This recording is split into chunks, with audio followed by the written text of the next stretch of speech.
Well, I'm extremely excited. I think this is going to be one of the main reasons why this program will be successful is the inclusion of chronic pain with the 11th indication. Up to now, we had a limited amount of patients who come to us. But with this indication, I would expect at least 8-fold increase in amount of patients coming to our institute. Now, when's it go into effect? Immediately, or how does it work? Well, I just did discuss the issue with the commissioner, and apparently it takes 45 days for it to be written, and there'll be a 45-day period of time where there will be discussion. But it looks like it's going to be early 2017, so I would recommend that our pain patients contact us now, but we'll have to wait to early January of next year. Our mainstay in the treatment of pain has been always opioids or narcotics. Unfortunately, it has a long list of complications. And in all fairness, for benign pain, there is not a strong reason to use opiates on a long term because there's too many complications, and not to mention the addiction potential. So medical marijuana has been looked at for not years, but thousands of years as a treatment for chronic pain. And we know that medical marijuana will decrease the severity of pain. There have been studies done. So we know it works. Although it may not take the place of all the opiates in your system, there may be a significant decrease. The states that have approved medical marijuana so far have shown a 25% decrease in the death rates from opiate overdose. That was recently published. So we know that by using medical marijuana, the amount of opiates will decrease. And just to remind everyone, there's 19,000 people in this country die from opiate overdose. So it's a real epidemic in this country.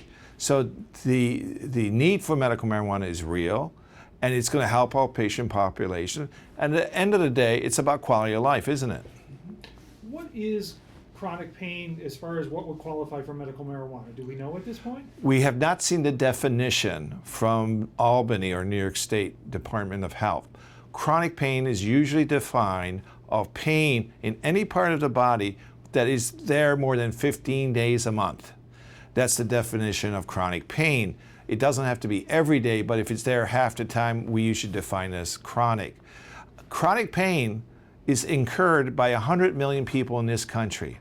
So 1/3 of the population in this country have chronic pain of some sort. So it's a real problem.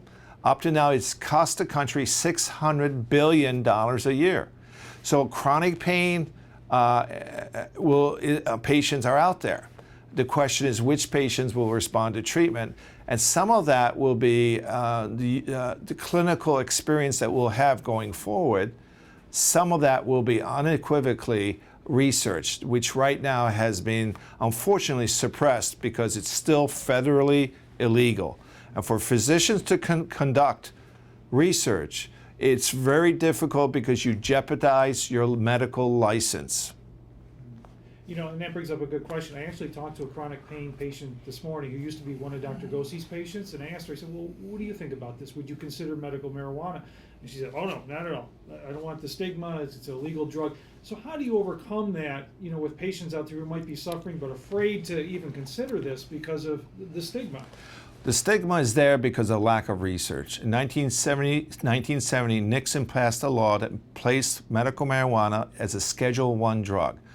Just to remind you, Schedule I drugs are heroin, LSD, ecstasy, peyote, and medical marijuana. And the definition of Schedule I, it has no medical need and it's highly addictive, both of which are not true about medical marijuana. So I would say to these individuals, they have to open up their minds, research it, and I will say that Albany and Washington needs to allow the physicians to do research. Because once we do the research and prove it, that medical marijuana will be an accepted form of treatment by everyone. For example, 71% of physicians in the United States approve of medical marijuana, 71. And 51% of the nation's population approves of medical marijuana. So it's changed over the years.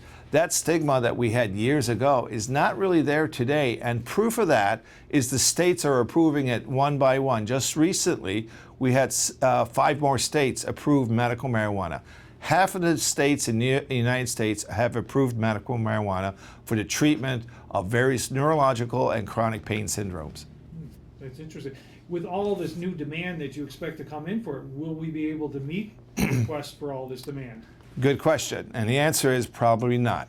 So this allows these registered organizations, these companies that have come to New York State, and so far we have 5 companies with 4 dispensaries, to be successful, because their fiscal health is important for us to send patients to their dispensaries.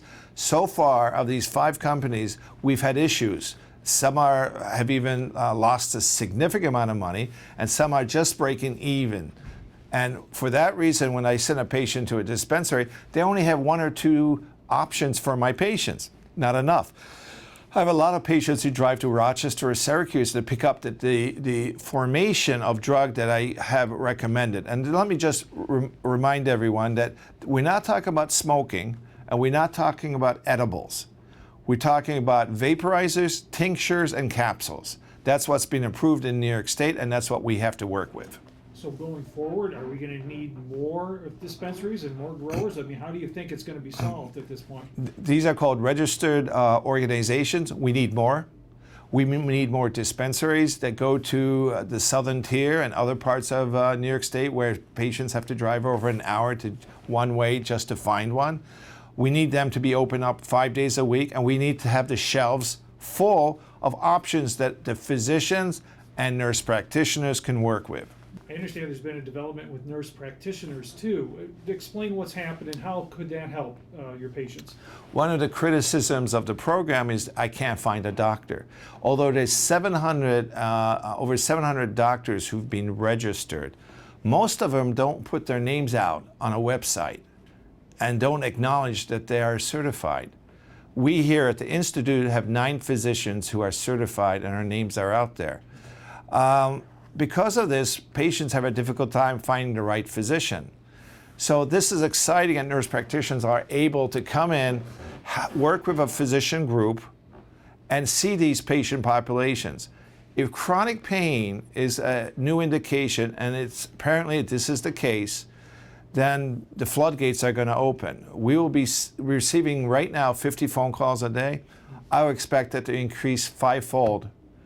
And we need to be able to see these patients. So with nurse practitioners, and in 45 days from now, possibly PAs, we may be able to serve that population appropriately. Can nurse practitioners prescribe it right now, or do they can prescribe it if they take the examination, which is a examination that the New York State Health Department has put out.